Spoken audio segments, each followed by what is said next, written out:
আসসালামু আলাইকুম। আমি ফারিয়া আহমেদ। আশা করি সবাই আপনারা ভালো আছেন। আর যারা আমার এই ভিডিওটা দেখতেছেন সবাইকে অনেক অনেক ধন্যবাদ এবং আমার সাথেই থাকবেন।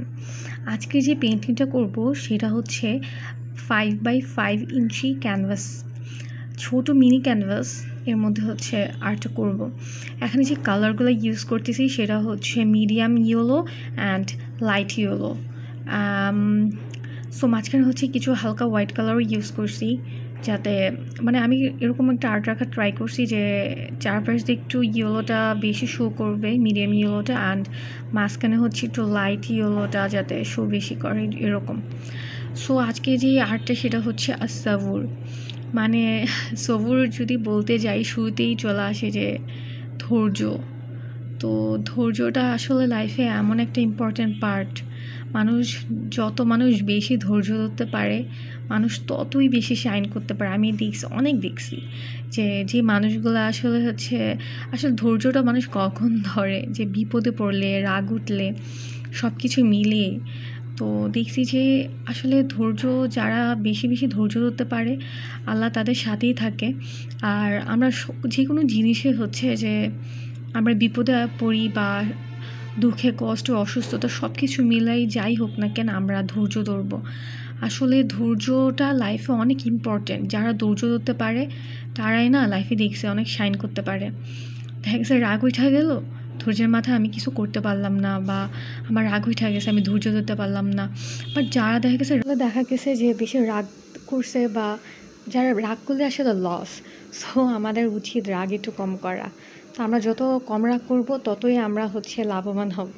আর ধৈর্যশালীকে আল্লাহ অনেক ভালোবাসে। আসলে কি যে আজকে ক্যালিগ্রাফিটা যে আর্ট করতেছি আসাবুর, আমি না ক্যালিগ্রাফিতে এমন না যে খুব পারদর্শী।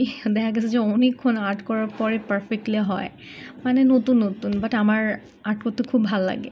সো আজকে কেন মনে হইতেছিল যে সাবুর এই যে ক্যালিগ্রাফি আর্টটা করি, সো এর জন্য আর্ট করতেছি। আর্ট করতে করতে না একটা ছোটোখাটো গল্প বলি। আমি যখন ছোটো ছিলাম তখন দেখা গেছে যে আমার না মানে আব্বু যখন কোনো কথা, মানে আমি যখন আব্বুকে কোনো কথা বলতে চাইতাম, মানে এটা আমার আম্মু আমাকে বলতো অলওয়েজ, যে আমি আর তোর আব্বু কথা বলতেছি, মাঝখান দিয়ে তুই বলতেছিস আম্মু আম্মু, আব্বু আব্বু, মানে যতক্ষণ পর্যন্ত মানে আব্বু বা আম্মু আমাকে রেসপন্স না দিত ততক্ষণ পর্যন্ত না আমি ডাকতেই থাকতাম। তো আম্মু আব্বু না মাঝে মধ্যে দেখা গেছে একটা ইম্পর্টেন্ট কথা বলতেছে, তখন ওই জায়গায় গিয়েও না ডাকাটাকি করতাম। তো আম্মু বলতো মাঝে মধ্যে যে তুই না অনেক জ্বালাইতি। দেখা গেছে একটা কথা বলতেছি, মানে বড় হয়ে গেছিলাম, মানে বড় হয়ে গেছি বলতে এখনও জানি না বড় হয়েছি কি না, বাট দেখা গেছে মাঝে মধ্যে এখনও না বলি আম্মু আম্মু শোনো না।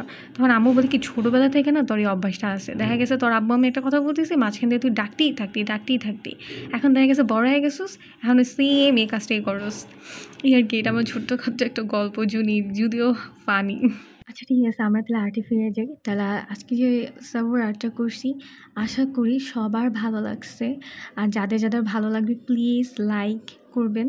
আর যারা দেখতেছেন সাবস্ক্রাইব করেন না এখনও, আমার এই আর্টটা দেখার পরে যদি ভালো লাগে থাকে প্লিজ সাবস্ক্রাইব করবেন আর আমার পাশেই থাকবেন। আর আমি যে ভিডিওগুলো ছাড়ি যদি আপনার ভালো লাগে থাকে তাহলে ডেইলি দেখবেন। Thank you so much.